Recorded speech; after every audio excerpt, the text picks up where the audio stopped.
അതോ പേടി തോന്നുന്നുണ്ടോ? കാരണം മമ്മീദിൻ്റെ ഇപ്പോൾ ട്രെയിലർ ആൻഡ് റീസ്റ്റൈൽ ഇറങ്ങിക്കഴിഞ്ഞാൽ അതിൽ മമ്മീദിൻ്റെ ഭാഗങ്ങൾ മാത്രം കട്ട് ചെയ്ത് ആൾക്കാർ ഉറക്കൊഴിഞ്ഞൊക്കെ എഡിറ്റ് ചെയ്ത് അങ്ങനെ ചെയ്യുന്നുണ്ട്. അപ്പം അതുകൊണ്ട് ഉത്തരവാദിത്വം കൂടുകയാണോ അതോ പേടി തോന്നുന്നുണ്ടോ? ഫാൻ ബേസ് കൂടുന്നുണ്ടോ? പേടി തോന്നുന്നില്ല.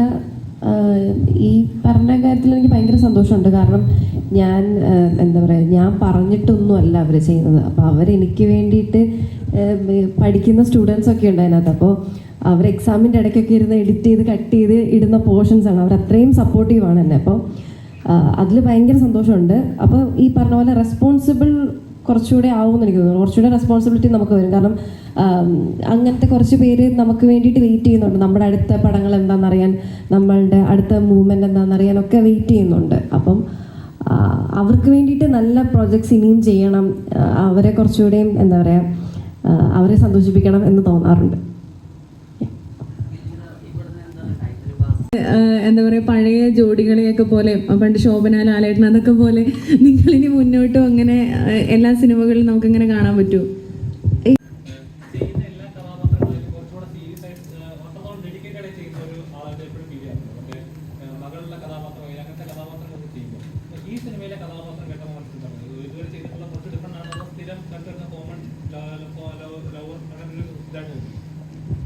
ചിലപ്പോൾ നിങ്ങൾക്ക് മുമ്പ് കണ്ടുപോയ കഥാപാത്രങ്ങളുടെ ഷെയ്ഡ് ചിലപ്പോൾ കണ്ടിട്ടുണ്ടാവാം. പക്ഷേ ഇതിൽ കഥയും കഥാപാത്രവും തികച്ചും മറ്റുള്ള സിനിമകളിൽ നിന്നും, ഞാൻ ചെയ്തിട്ടുള്ള മറ്റു സിനിമകളിൽ നിന്നും തികച്ചും വ്യത്യസ്തമായിട്ട് നിൽക്കുന്നതാണ്. പശ്ചാത്തലമാണെങ്കിലും അത് സംഭവിക്കുന്ന കാര്യങ്ങളാണെങ്കിലും എല്ലാം വ്യത്യസ്തമായിട്ട് നിൽക്കുന്നതാണ്.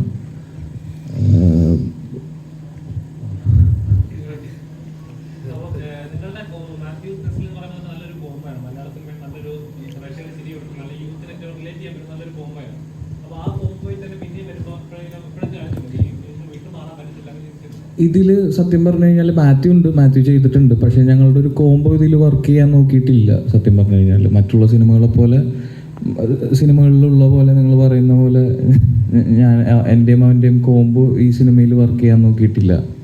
അങ്ങനെ ആരും പ്രതീക്ഷിക്കണ്ട. അത് അല്ലേ?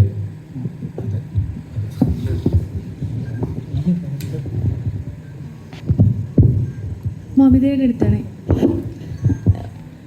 ആദ്യമായിട്ടാണ് ഒരു നായികയായിട്ട് ഒരു മെയിൻ റോളായിട്ട് വരുന്നത്. ഇത്ര നാളും സൂപ്പർ ശരണ്യയിലൊക്കെ നമ്മൾ കണ്ടു. എല്ലാത്തിലും ഭയങ്കര മമിതയുടെ ഒരു ക്വാളിറ്റി എന്ന് ഭയങ്കര എല്ലാവരിലും ചിരി ഉണർത്തും. ഓരോ കഥാപാത്രങ്ങളിലും അത് ഡെലിവറി ചെയ്യുന്ന കഥാപാത്രങ്ങളിലെ ഡയലോഗ് ഡെലിവറി ആണെങ്കിലും എപ്പോഴാണ് ഇങ്ങനെയുള്ള കഥാപാത്രങ്ങളിൽ നിന്ന് മാറി ഇപ്പോൾ അനശ്വര രാജൻ ഇപ്പോൾ വേറൊരു രീതിയിലേക്ക് നേരു പോലെയുള്ള സിനിമകളിലൊക്കെ അങ്ങനെയുള്ള കഥാപാത്രങ്ങളൊക്കെ ചെയ്തു. അപ്പോൾ ഇതൊക്കെ ബ്രേക്ക് ചെയ്ത് അങ്ങനെ ഒരു കഥാപാത്രം ചെയ്യണമെന്ന് തോന്നുന്നുണ്ടോ? ഈ പ്രേമലുവിന് ശേഷം നമുക്ക് അങ്ങനെയുള്ള ക്യാരക്ടറിൽ മമിതയെ കാണാൻ പറ്റും? അത് തന്നെ വളരെ സന്തോഷമുണ്ട് ഇപ്പോൾ പറഞ്ഞതിൽ. കാരണം ഞാൻ ഓഡിയൻസിൻ്റെ ഇടയിൽ ഹാപ്പി ആക്കുന്നു എന്ന് ഒരു ഫാക്റ്റ് പറഞ്ഞതിൽ ഭയങ്കര സന്തോഷമുണ്ട്.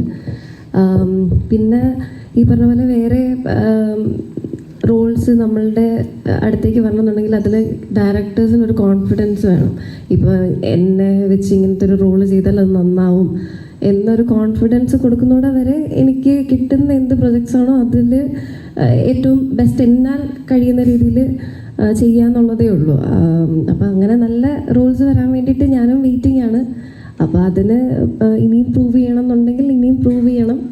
അങ്ങനെ ഈ ട്രെയിലർ ആണെങ്കിലും ട്രെൻഡിങ് ആയിരുന്നു. ഇപ്പോഴാണെങ്കിലും ഒരു 19ാമത്തെ ട്രെൻഡിങ് ആണ് യൂട്യൂബിൽ. അപ്പോൾ അതിലെല്ലാവരും പറഞ്ഞ കമൻ്റ് എന്ന് പറഞ്ഞാൽ നെസ്ലിനും മമിതയും മെയിനായിട്ട് വരണം എന്ന് ഒരുപാട് ആഗ്രഹിച്ചതാണ് എന്നുള്ളത്. അപ്പോൾ ഇനി തുടർന്ന് അങ്ങോട്ട് നിങ്ങൾ എന്താ പറയുക, പഴയ ജോഡികളെയൊക്കെ പോലെ പണ്ട് ശോഭന ലാലേട്ടൻ അതൊക്കെ പോലെ നിങ്ങളിനി മുന്നോട്ടും അങ്ങനെ എല്ലാ സിനിമകളിലും നമുക്കിങ്ങനെ കാണാൻ പറ്റുമോ? അയ്യോ, അറിയില്ല. നിങ്ങൾ പടം കണ്ടിട്ട് എങ്ങനെയാണോ അതിൻ്റെ റെസ്പോൺസ് അതിനനുസരിച്ച് വരും. ഇപ്പം ഞാനും നസ്ലിൻ്റെയും കോംബോ വളരെ ആഗ്രഹിച്ചതാന്ന് പറയുമ്പം ഇതുവരെ ഞങ്ങളങ്ങനെ കോമ്പിനേഷൻ ചെയ്തിട്ടില്ല. സത്യം പറഞ്ഞാൽ സൂപ്പർ ശരണയിൽ ഞങ്ങൾ രണ്ട് ക്യാരക്ടേഴ്സായിട്ടായിരുന്നു. അങ്ങനെ കോംബോ ആയിട്ട് അങ്ങനെ വന്നിട്ടില്ല. എന്നിരുന്നാലും അങ്ങനത്തെ ഒരു കോംബോ എന്താ പറയുക, പ്രേക്ഷകർ അത് ആഗ്രഹിക്കുന്നുണ്ടെന്നൊക്കെ ഈ ട്രെയിലറും ഒക്കെ ഇറങ്ങുമ്പോഴാണ് നമുക്ക് മനസ്സിലായി വരുന്നത്. അതിൽ വളരെ സന്തോഷമുണ്ട്. ഇനിയിപ്പം പടം കണ്ടിട്ട് പറയാമോ?